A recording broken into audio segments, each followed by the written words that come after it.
BSc second year के mathematics third paper mechanics के इस ऑनलाइन क्लास में आप सभी का हार्दिक स्वागत है। कल मैंने बताया था कि जो इक्विलिब्रियम है, स्टेबल हो तो क्या कंडीशन है, अनस्टेबल हो तो क्या कंडीशन है और न्यूट्रल हो तो क्या कंडीशन होता है। ज़्यादातर स्टेबल जो कंडीशन होता है उसका यूज़ होता है। प्रॉब्लम जितने भी होते हैं उसमें स्टेबल का यूज़ किया जाता है। जैसे 1/h greater than 1/r plus 1/R, this is the condition of equilibrium stable. चलिए इसी पर आधारित अगला क्वेश्चन मैं लेता हूँ, क्योंकि इनके जितने भी मैकेनिक्स के क्वेश्चन हैं उन सब में कम से कम 2-3 क्वेश्चन हाथ से प्रैक्टिस करोगे तभी इसकी वैल्यू होगी। जब तक प्रैक्टिस नहीं करोगे, जब तक खुद से नहीं बनाओगे कोई क्वेश्चन, तब तक बनने वाला नहीं है और इसकी में प्रैक्टिस बहुत आवश्यक है। चलिए क्वेश्चन लेता हूँ। एक पिंड समान आधार पर एक शंकु एवं एक अर्धगोले से निर्मित है। एक पिंड एक समान आधार, बेस सेम है, हाफ गोला है, हाफ स्फेयर है एंड एक शंकु कोण है, एक दूसरे के ऊपर रखा हुआ है। एक रुक्ष क्षैतिज मेज पर रखा हुआ है, एक टेबल पर रखा हुआ है। अर्धगोला मेज के संपर्क में है, नीचे वाला पोर्शन अर्धगोला का मेज के संपर्क में है, मतलब फिक्स्ड है। दर्शाइए कि साम्यावस्था के स्थायी होने के लिए शंकु की महत्तम ऊंचाई, maximum height of cone is the √3 times of radius of the half sphere. अर्धगोले की गोले के स्फेयर के √3 टाइम्स होगा।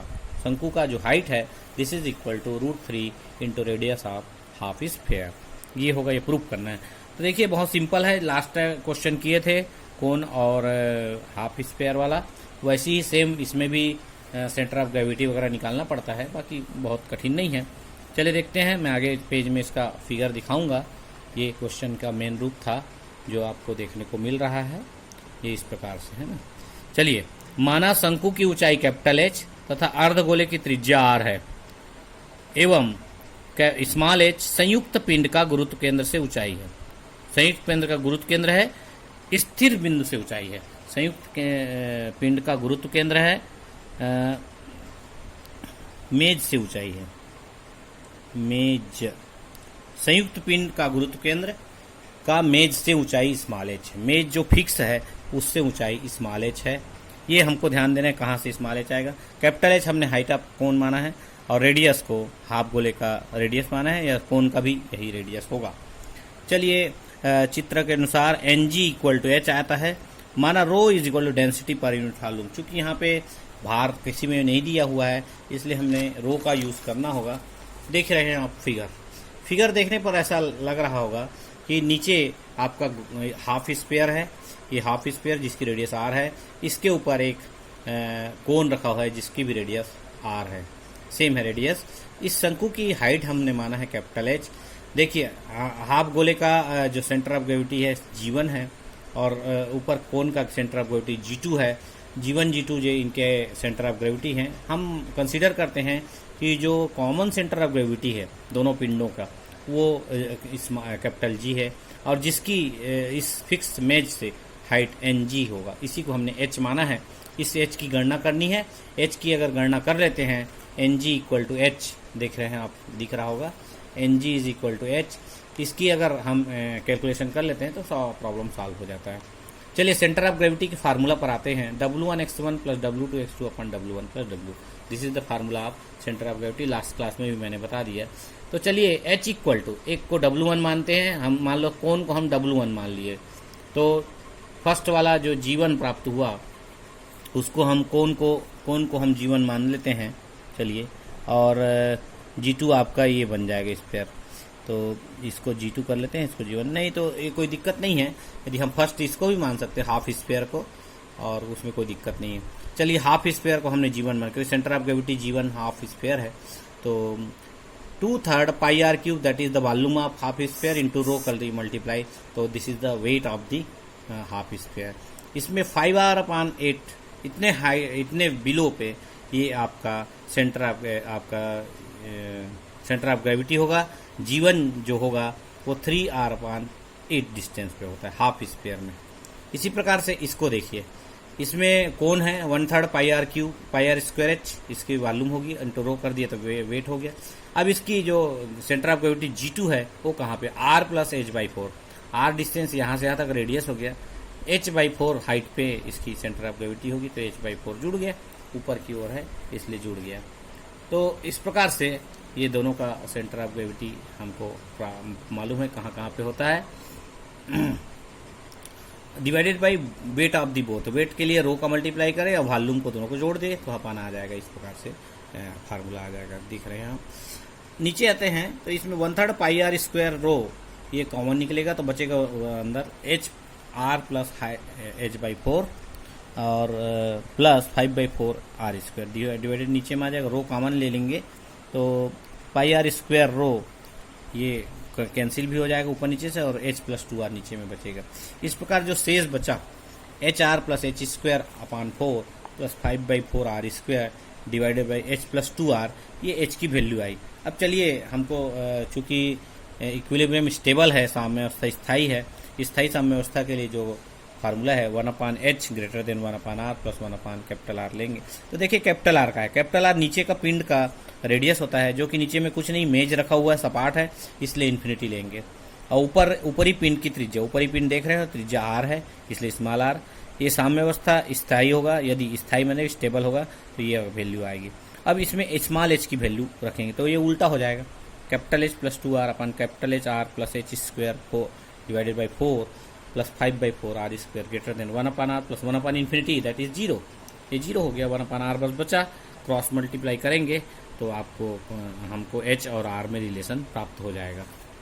देखो क्रॉस मल्टीप्लाई किया तो RH plus 2R square greater than HR plus H²/4 plus 5/4 R square, और इधर ट्रांसफर कर देंगे 2R square minus 5/4 R square, ये RH कैंसिल हो गया, greater than H² divided by 4, तो 3R square divided by 4 greater than H²/4, H 4 cancel हो गया, तो H² is less than 3R square या H is less than √3R। देखिए radius आपका R है, H जो है शंकु की हाइट है, कोन की हाइट है, तो कोन की हाइट √3 टाइम्स रेडियस के बराबर होगी, मतलब लेस होगी, छोटी होगी। तो ये इस टाइप का प्रश्न है, सिंपल प्रश्न है। लास्ट टाइम में हम लोगों ने इस प्रकार का क्वेश्चन किया था, इसलिए इसमें कोई दिक्कत नहीं आनी चाहिए। प्रॉब्लम बहुत छोटा है, केवल आपको वॉल्यूम निकालना मेन है। वॉल्यूम कितना होता है, सेंटर ऑफ ग्रेविटी कितने डिस्टेंस पे आएगी ये ध्यान देना होगा। जैसे यहाँ पे H है तो ये आपका यहाँ पे R है तो R प्लस H/4 होता है, ये ध्यान देना होगा। Centre of gravity W1 into x1 है ना। अब इसी प्रकार सेकंड वाला W2 आपका जो ये सेकंड है, ये फर्स्ट है, तो ये प्याले का centre of gravity 5R/8 distance पे होता है, 5R/8, तो ये आपका डिस्टेंस होगा। तो इस प्रकार से आपका सेंटर ऑफ ग्रेविटी का तुलना करते हैं। याद रखिएगा 5R/8 इसका प्याले का होता है और H/4 कोन का होता है, इसलिए दोनों को ध्यान रखेंगे। चलिए नेक्स्ट क्वेश्चन में दूसरे टॉपिक से लेता हूँ। एक हमने देखा था कि कल्पित कार्य के सिद्धांत से या वर्चुअल वर्क के सिद्धांत से एक क्वेश्चन मैंने देखा कि अच्छा है और एग्जाम से पूछा जाता है, तो उसका हमने एक लिया है। देखिए 2a लंबाई की एक भारी समांक्षण के दोनों सिरे दो चिकने तार तट समतलों के संपर्क में हैं रखे गए हैं। जहाँ क्षैतिज से झुकाव क्रमशः अल्फा और बीटा है। ये जो ये आपके छड़ हैं, दो आपका झुकाव बना हुआ है, नत बना हुआ है, इसी के ऊपर एक रॉड रखा हुआ है। ए बी एक रॉड है जो कि इस समतल में रखा हुआ है। एक का अल्फा एंगल है, दूसरे का बीटा एंगल, इस प्रकार से झुका हुआ समतल है, इसके ऊपर रखा हुआ है। उस क्षैतिज से झुकाव क्रमशः अल्फा बीटा है। यदि छड़ साम्यावस्था में है, छड़ का क्षैतिज से झुकाव थीटा है, तो कल्पित कार्य के सिद्धांत से बताइए। छड़ का क्षैतिज से झुकाव थीटा, देखो हॉरिजॉन्टल से हमने एंगल लिया है थीटा, दैट इज थीटा, तो इसका पैरेलल लाइन एक्स अक्ष के पैरेलल खींच देंगे, ये थीटा हो जाएगा। इसी प्रकार ये भी थीटा होगा। तो ये झुकाव थीटा है, तो हमें प्रूफ करना है tan theta equal 1/2 cot alpha minus cot beta, ये प्रूफ करना है। तो पहले हम क्वेश्चन को समझ ले, उसके बाद कौन से फोर्स कार्य कर रहा है जिसके कारण इक्विलिब्रियम में है, उसके बाद हम इसको प्रिंसिपल ऑफ वर्चुअल वर्क से यूज करेंगे। देख रहे हैं आप, ये अल्फा है, ये अल्फा है, बीटा है, तो ये अल्फा है इसलिए एकांतर कोण के हिसाब से ये भी अल्फा हो गया। ये बीटा है इसलिए एकांतर कोण के हिसाब से ऊपर वाला बीटा हो जाएगा, तो इसमें थीटा में से बीटा माइनस थीटा हो जाएगी, बीटा माइनस थीटा करेंगे तो अंदर वाला है। ये पूरा थीटा है इसलिए इसमें ये पूरा बीटा है तो इसमें थीटा माइनस करेंगे तो बीटा माइनस थीटा आएगा। इसी प्रकार ये अल्फा है और पैरेलल लेंगे तो ये अल्फा आ जाएगा। तो ये कोण पूरा अल्फा प्लस थीटा और ये कोण पूरा बीटा माइनस थीटा, क्योंकि 180 वाला एक लॉमिस का थ्योरम इसमें यूज़ करेंगे, इसलिए तीनों एंगल को आपको जानना जरूरी है कि क्या क्या एंगल बनेगा। चलिए, फोर्स सेंटर ऑफ ग्रेविटी पर लगेगा इसलिए हमने W से शो किया है फोर्स को सेंटर ऑफ ग्रेविटी। माना छड़ AB का भार W है जिसकी लंबाई 2a है, G मध्य बिंदु जिस पर भार W कार्य कर रहा है, ये तो क्लियर है। छड़ AB समतल OA और OB पर टिकी जो कि क्षैतिज से अल्फा और बीटा कोण बनाता है। क्वेश्चन प्रश्नानुसार हमने लिखा है, कोई अलग से कोई नई चीज नहीं लिखी है हमने। छड़ AB समतलों OA और OB से पर टिकी है जो कि क्षैतिज से अल्फा और बीटा कोण बनाता है। मान लो निकाय में हम अल्प विस्थापन करते हैं, निकाय में अल्प विस्थापन करते हैं, कल्पित कार्य के सिद्धांत से आप जानते हैं अल्प विस्थापन करते हैं तो थीटा विस्थापित होकर थीटा प्लस डेल थीटा हो जाता है, थीटा प्लस डेल थीटा हो जाता है, जबकि अल्फा और बीटा में अपरिवर्तित होते हैं। अल्फा और बीटा लिखे हैं अपरिवर्तित रहते हैं, तब कल्पित कार्य के सिद्धांत से, कल्पित कार्य सिद्धांत से या principle of virtual work minus W into del of GK is equal to, minus इस सेंस में लिए हैं हमने, चूंकि डिस्टेंस नीचे लिया है, ये फिक्स है, ये O वाला लाइन फिक्स है, इसलिए ये डिस्टेंस G से हम नीचे की ओर ले रहे हैं, अतः इसको हम माइनस लिखेंगे। ध्यान रखिए डिस्टेंस नीचे लेने पर G में माइनस होता है। तो ये W अब डेल GK इक्वल टू 0 हो गया, del GK equal to GK की वैल्यू अगर निकाल लेते हैं तो आप प्रॉब्लम सॉल्व हो जाता है। उसको डिफरेंस पार्शियल डेरिवेटिव निकालेंगे तो आंसर आ जाएगा। दैट GK को नियम है हाफ AL प्लस BM, दोनों वर्टिकल डिस्टेंस का आधा ले लेंगे तो निश्चित है ये GK की वैल्यू AL प्लस BM, और AL BM को हम ट्रेंगल में देखें AL equal to AO sine alpha, देख ही रहे हैं AL इक्वल टू, इस ALO ट्रेंगल में AL जो है पर लंब है इसलिए AO साइन एल्फा के बराबर होगा। इसी प्रकार BM को हम इस बड़े ट्रेंगल में देखते हैं, BN इस बड़े ट्रेंगल में देखते हैं तो ये बीटा के सामने का एंगल है इसलिए लंब है, तो BO साइन बीटा के बराबर हो जाएगा, AO sine alpha BO sign beta. तो चलिए अब इसके बाद हम नियम लगाते हैं, क्योंकि हमको AO और BO का मान निकालना है। AO और BO अननोन क्वांटिटी है, इसकी वैल्यू निकालनी है, इसलिए हम ट्रेंगल AOB में यहाँ लॉमिस का थ्योरम लगाएंगे। लामिस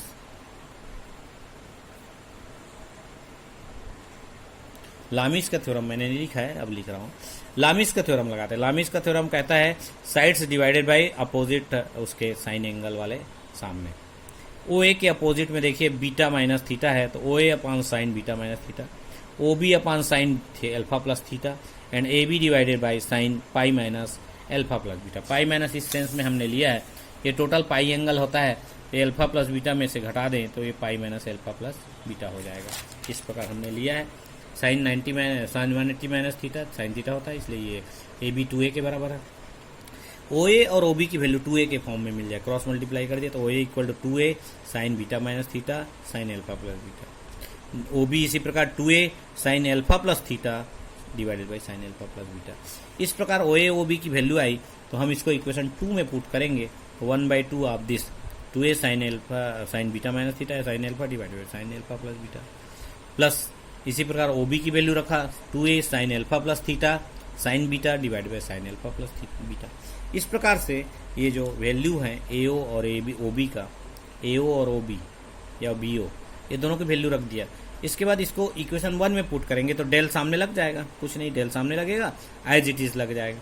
और इसमें जो कॉमन है हमने निकाल लिया 2A divided by sine alpha plus beta common है, तो बचे हुए sign beta minus theta sine alpha plus sign alpha plus theta sine beta, ये आपके बाहर निकल के आ जाएंगे।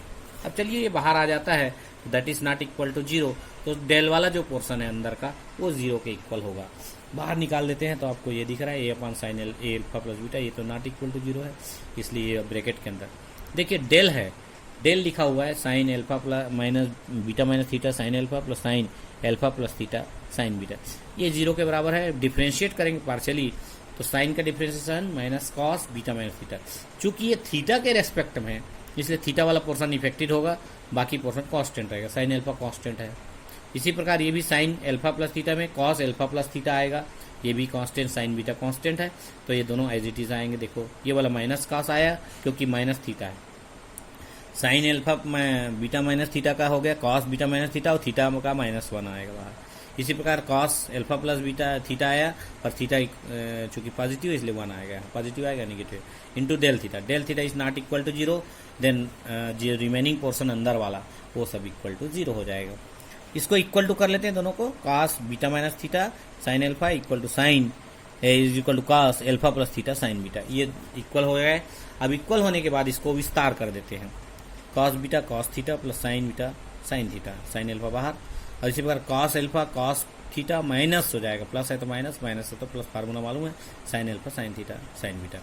अब ये पूरा आपका आ जाता है सेम, ये दोनों टर्म सेम है इसलिए 2 टाइम्स हो गया। देखो 2 times sine alpha sine beta sine theta is equal to, ये राइट में ले आते हैं तो cos alpha cos theta sine beta, और ये राइट में आ जाएगा तो माइनस हो जाएगा cos beta cos theta sine alpha. पूरे में देखिए कॉस थीटा कॉमन है इसमें, तो ये पोर्शन बच जाएगा। यदि हम अब डिवाइड कर देते हैं, divided by cos theta sine alpha sine beta, याद रखिए divided by cos theta sine alpha sine beta, तो लेफ्ट हैंड में sign alpha sine beta cancel हो गया, लेफ्ट हैंड में साइन अल्फा साइन 2 बचेगा, और sine theta divide by cos theta that is tan theta. Right में cos theta cancel होगा, divide करेगा cos sine alpha sine beta से, तो एक कॉस एल्फा बनाएगा कॉट एल्फा बनाएगा, cos alpha divided by sine alpha, ये कैंसिल हो गया। सेकंड में cos beta divided by sine beta बनाएगा, साइन एल्फा कैंसिल हो जाएगा, तो बचेगा क्या 2 tan theta equal to cot alpha minus cot beta. बस ये प्रिंसिपल ऑफ वर्चुअल वर्क के से हम इस प्रकार से प्रश्न कर सकते हैं। और भी क्वेश्चंस हैं बुक्स में तो बहुत क्वेश्चन है, जितनी अधिक प्रैक्टिस करोगे जितना अधिक बनाओगे इनके क्वेश्चन को उतना अच्छा तुमसे सॉल्व होगा। और ये दोनों क्वेश्चन मैं आज ले रहा हूँ, इसके बाद अपन कैटनरी में पहुँचेंगे, आगे कैटनरी वाला पोर्शन है, तो अन्य क्वेश्चंस घर में बनाने का प्रयास कीजिए, बहुत अच्छे से बनेगा, कोई दिक्कत नहीं आएगी। कोई दिक्कत आएगी तो मैं तो हूँ तुम लोग के प्रॉब्लम सॉल्व करने के लिए, है ना। और कोई किसी प्रकार की प्रॉब्लम हो तो मेरे से फ़ोन में पूछ सकते हो, या व्हाट्सएप में डाल के पूछ सकते हो, या किसी प्रॉब्लम तो वेट कहाँ पे फोर्स कहाँ पे, ये बहुत ध्यान रखना है। ध्यान से पढ़ें, ध्यान से बनाएं और अच्छे से बनाएं, और परीक्षाओं में अच्छे नंबर लाने का प्रयास करेंगे, तभी आपको अच्छी सफलता मिलेगी। आज के इस लेक्चर के लिए बहुत बहुत धन्यवाद।